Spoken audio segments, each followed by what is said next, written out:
नमस्कार विद्यार्थी मित्रांनो, स्वागत आहे तुम्हा सर्वांचं महानोकरी एक्सप्रेस या आपल्या मराठी यूट्यूब चॅनलवरती। तर बघा विद्यार्थी मित्रांनो, महाराष्ट्र शासन नगर परिषद प्रशासन संचालनालयातर्फे एक परिपत्रक निघालेलं होतं आणि हे परिपत्रक 29 मे 2025 रोजी निघालेलं आहे।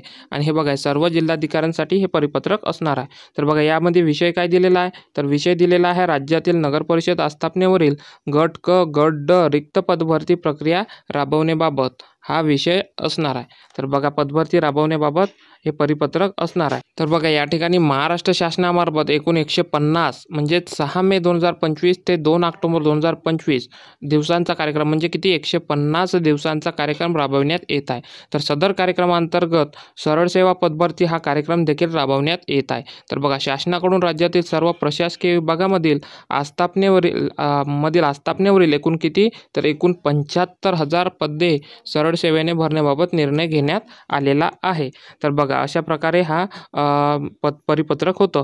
आणि या परिपत्रकामध्ये बघा काय दिलेलं आहे, गट क गट ड संवर्गातील नामनिर्देशाच्या कोट्यातील पदे सरळ सेवेने भरण्याबाबत एकत्रित मार्गदर्शन सूचना निर्गमित करण्यात आल्या असून जिल्हास्तरीय पदे भरण्यासाठी जिल्हाधिकारी यांच्या अध्यक्षतेखाली जिल्हा निवड समिती गठीत करण्यात आलेली आहे। तर बघा प्रत्येक जिल्हास्तरीय पदे भरण्यासाठी जिल्ह्याच्या अध्यक्षतेखाली जिल्हा निवड समिती गठीत करण्यात आलेली आहे। तर बघा आता कोणकोणत्या पदे भरणार आहेत हे आपण बघूया। 75,000 पदे सरळ सेवेने भरण्यात येणार आहे।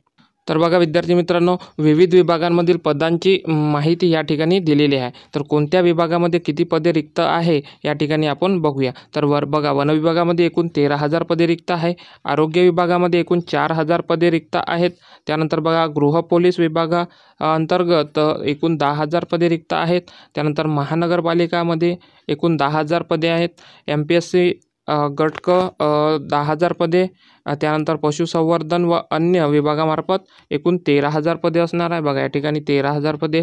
त्यानंतर नगर परिषद अंतर्गत सुमारे 3,000 पदे या ठिकाणी भरल्या जाणार आहे। त्यानंतर तलाठी पदभरतीमध्ये एकूण 2,500 जागा रिक्त आहेत। त्यानंतर शिक्षक भरतीमध्ये एकूण 10,000 पदे रिक्त आहेत।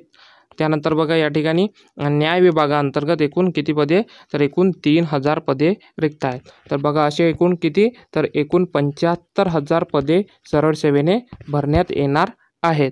त्यानंतर बघा विद्यार्थी मित्रांनो, सरळ सेवा परीक्षा आचारसंहितेत अडकणार का?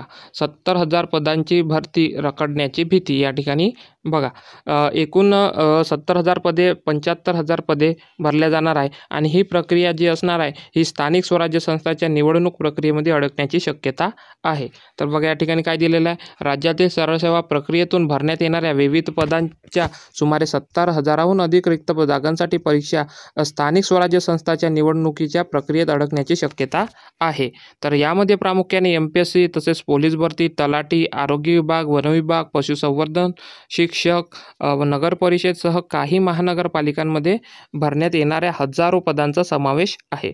बघा त्यामुळे ही भरती प्रक्रिया आचारसंहितेपूर्वी सुरू करावी अशी मागणी परीक्षार्थींकडून होत आहे। तर बघा सर्वोच्च न्यायालयाने राज्यातील मुदत संपलेल्या सर्व स्थानिक स्वराज्य संस्थांच्या निवडणुका घेण्याचे आदेश काढलेले आहे। तर 4 महिन्यांत या निवडणुका घेण्याच्या सूचना आहेत। त्याची प्रक्रिया 4 आठवड्यांत सुरू करण्याबाबतही सांगितलेले आहेत। तर त्यानुसार कोणत्याही क्षणी या निवडणुकांची घोषणा होऊ शकते।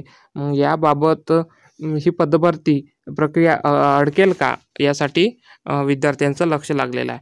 तर बघा एकूण या ठिकाणी 13,000, 4,000 आरोग्य विभागात, गृह विभागात 10,000, महानगरपालिकेत 10,000 अशा प्रकारचे हे पदे रिक्त असणार आहे। तर बघा कमाल वयोमर्यादेची अट नको अशी विद्यार्थ्यांची मागणी आहे। स्पर्धा परीक्षेची तयारी करता अनेक विद्यार्थ्यांची वयोमर्यादा ओलांडून जाते। काही परीक्षांना खुल्या प्रवर्गासाठी 23 पासून ते 33 पर्यंत कमाल वयोमर्यादा आहे। तर काही प्रवर्गांसाठी त्यामध्ये सूट आहे। तर अंशकालीन उमेदवारांसाठी ही वयोमर्यादा 50 पेक्षाही अधिक असते। मात्र खुल्या प्रवर्गातील उमेदवारांसाठी कमाल वयोमर्यादेची अट असल्याने हजारो परीक्षार्थ्यांची संधी काही दिवसांसाठी म्हणजेच महिन्यांसाठी हुकते। त्यांना पुन्हा परीक्षा देता येत नाही। त्यामुळे शासनाने कमाल वयोमर्यादेची असलेली अट जी आहे ती सरसकट रद्द करायला हवी अशी मागणी सुद्धा विद्यार्थ्यांकडून होत आहे। तर बघा विद्यार्थी मित्रांनो, अशा प्रकारे अपडेट होती. एकूण 75,000 सरळ सेवेने पदे भरली जाणार आहे. तर यासाठी तुम्ही अभ्यास सुरू ठेवायचा आहे. ही भरती कधीही होऊ शकते. अशा प्रकारे अपडेट होती. व्हिडिओ आवडल्यास व्हिडिओला लाईक करायचा आणि चॅनलला लगेच सबस्क्राईब करून घ्यायचं आहे, जेणेकरून अशाच नवीन अपडेट आहे तुमच्यासाठी घेऊन येत राहू. तर चला भेटूया पुढच्या एका नवीन व्हिडिओमध्ये. तोपर्यंत धन्यवाद.